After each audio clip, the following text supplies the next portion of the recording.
Hi அஸ்லாம் வலைக்கம் welcome back. இது ஸ்பெஷல் குனாஃபா கேக்கு தான் செய்ய போறேன். ஸோ இந்த குனாஃபா கேக் வந்து ரொம்பவே ஈஸியா செஞ்சிடலாம். இந்த வீடியோவை கடைசி வரைக்கும் ஸ்கிப் பண்ணாம பாருங்க. அப்பதான் நான் என்னெல்லாம் பண்றேன் அப்படிங்கிறது உங்களுக்கு தெரியும். இப்போ வாங்க வீடியோக்குள்ள போலாம்.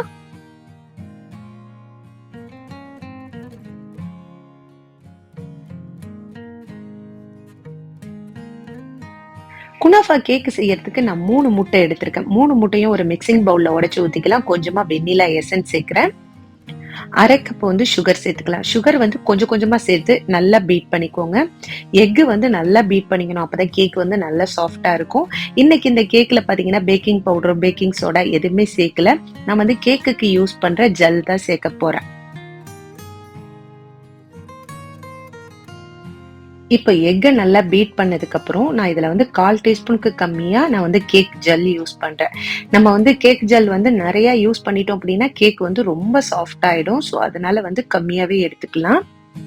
இப்போ நல்லா பீட் பண்ணிட்டு இதுல வந்து நான் அரை கப் மைதா எடுக்கிறேன். அரை கப் மைதாவையும் நல்லா சலிச்சிட்டு சேர்த்துக்கோங்க. அதுக்கப்புறம் ஒரு 3 டேபிள் ஸ்பூன் கிட்ட கோகோ பவுடர் சேர்க்கிறேன். கோகோ பவுடரையும் நல்லா சலிச்சுக்கலாம். சலிச்சிட்டு ஒரு டைம் நல்லா பீட்டர் வச்சு நல்லா பீட் பண்ணிக்கலாம்.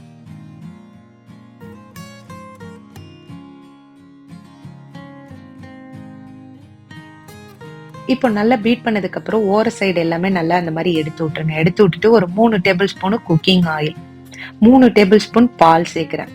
சேர்த்துட்டு நல்லா பீட் பண்ணிக்கலாம். நல்லா பீட் பண்ணிட்டு நம்ம எந்த கேக்கு ட்ரேல வந்து கேக்கு செய்ய போறோமோ அதுல வந்து பட்டர் தடவி பட்டர் பேப்பர் போட்டுக்கோங்க. போட்டுட்டு நம்ம கேக்கு பேட்டரை வந்து அதுல ஊத்தி வச்சிட வேண்டியதுதான். ஊத்திட்டு 180 டிகிரில வந்து நான் ஒரு 15ல இருந்து 20 நிமிஷம் வச்சு எடுக்க போறேன். நமக்கு வந்து கரெக்டா ரெடி ஆயிடும். ஸோ அதுக்குள்ள வந்து நம்ம குனாஃபா சேமியா ரெடி பண்ணலாம். அதுக்கு நான் பட்டர் எடுத்திருக்கேன். குனாஃபா சேமியா பாத்தீங்கன்னா சின்ன சின்னதா கட் பண்ணி எடுத்து வச்சிருக்கேன். அதையும் நம்ம வந்து இந்த பட்டர்ல சேர்த்து நல்லா ஃப்ரை பண்ணிக்கணும். அந்த குனாஃபா சேமியா கலர் பாத்தீங்கன்னா நல்லா சேஞ்ச் ஆகணும். ஸோ அப்பதான் நமக்கு வந்து நல்லா கிரன்ச்சியா இருக்கும் சாப்பிட்றதுக்கு. ஸோ இந்த அளவுக்கு நல்லா ஃப்ரை பண்ணி எடுத்துக்கோங்க. இப்ப கலரே நல்லா மாறி வந்திருக்குல்ல, இந்த அளவுக்கு ஃப்ரை பண்ணி எடுத்துக்கணும். இப்போ இது ஜஸ்ட் கொஞ்ச நேரம் மட்டும் ஆறுனா போதும். அதுக்கப்புறம் வந்து நான் இதுல வந்து பிஸ்தா கிரீம் தான் சேர்க்கிறேன். அதுக்கப்புறம் மில்க் மேட் சேர்த்துக்கலாம். ஸோ உங்களுக்கு எவ்வளோ கிரீமியா வேணுமோ அவ்வளோ சேர்த்துக்கலாம். பட் நான் வந்து கொஞ்சம் கம்மியா தான் நான் சேர்க்கிறேன். ஸோ இப்போ இது ஒரு சைடு ரெடி ஆயிடுச்சு. இந்த சைடு பார்த்தீங்கன்னா கேக்கும் சூப்பரா ரெடி ஆயிடுச்சு. இப்போ கேக் வந்து நல்லா ஆறுனதுக்கு அப்புறம் இதுல உள்ள பட்டர் பேப்பர் மட்டும் நம்ம ரிமூவ் பண்ணிக்கலாம். ஸோ ரிமூவ் பண்ணிட்டு நான் வந்து ஒரு லேயரா நான் கட் பண்ணி எடுத்துட்டேன். ஏன்னா ரொம்ப மொத்தமா இருக்கும். ஸோ அதனால வந்து பாதி மட்டும் தான் நான் எடுத்திருக்கேன். அந்த பாதி கேக்லயும் பாத்தீங்கன்னா சுகர் சிரப் வச்சுட்டு அதுக்கப்புறம் நம்ம ரெடி பண்ணி வச்சிருக்கோம்ல குனாஃபா சேமியா, அதை வந்து நம்ம இதுல வச்சுக்கலாம். ஈவனா அந்த கேக்கு ஃபுல்லா எங்க பார்த்தாலும் வச்சுக்கோங்க. இது போல ஃபுல்லா எல்லாமே வச்சுட்டு நான் வந்து சாக்லேட் வந்து மெல்ட் பண்ணி எடுத்து வச்சிருக்கேன். இன்னைக்கு வந்து நான் நட்ஸ் உள்ள சாக்லேட் தான் நான் எடுத்திருக்கேன். என்னோட பசங்க வந்து சும்மா சாப்பிட மாட்டாங்க நட்ஸ் சாக்லேட்லாம். பட் இந்த மாதிரி செஞ்சு கொடுக்கும்போது அவங்க சாப்பிடுவாங்க. ஸோ எதுக்கு வேஸ்ட் பண்ணணும் அப்படிங்கிறதுனால நான் வந்து நட்ஸ் சாக்லேட்டை வந்து நான் வந்து மெல்ட் பண்ணி எடுத்து வச்சிருக்கேன். அதை வந்து இந்த குனாஃபா சேமியா மேல ஊத்திடலாம். இதுக்கு மேல பிஸ்தா வந்து கிரஷ் பண்ணி சேர்க்கிறேன். அப்படி போடும்போது பார்க்கறதுக்கும் அழகா இருக்கும், டேஸ்டும் சூப்பராகவே இருக்கும்.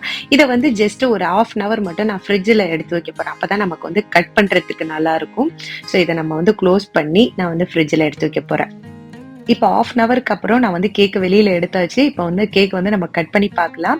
நம்ம ஃப்ரிட்ஜில் வச்சதுனால தான் நமக்கு வந்து கட் பண்ண வருது. அப்படி இல்லைன்னா அந்த சாக்லேட்லாம் வந்து ரொம்ப மெல்ட் ஆகிருக்கும்ல, ஸோ அதனால கட் பண்ண வராது.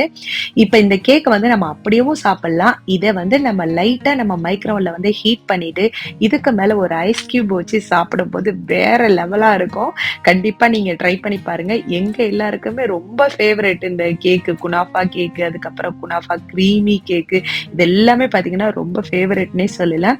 கண்டிப்பா இந்த ஈதுக்கு நீங்க உங்க ஃபேமிலிக்கு, உங்க பசங்களுக்கு எல்லாருக்கும் செஞ்சு கொடுங்க. அவங்க எல்லாருமே நல்லா என்ஜாய் பண்ணி சாப்பிடுவாங்க. ஸோ இந்த வீடியோ உங்க எல்லாருக்குமே பிடிக்கும் அப்படின்னு நினைக்கிறேன். பிடிச்சிருந்துச்சு அப்படின்னா லைக் பண்ணுங்க, ஷேர் பண்ணுங்க, மறக்காம நம்ம சேனலை சப்ஸ்கிரைப் பண்ணுங்க. பாய். இந்த வீடியோ உங்களுக்கு பிடிச்சிருந்தா லைக் பண்ணுங்க, ஷேர் பண்ணுங்க, சப்ஸ்கிரைப் பண்ணுங்க, மறக்காம பெல் பட்டனை கிளிக் பண்ணுங்க. பாய்.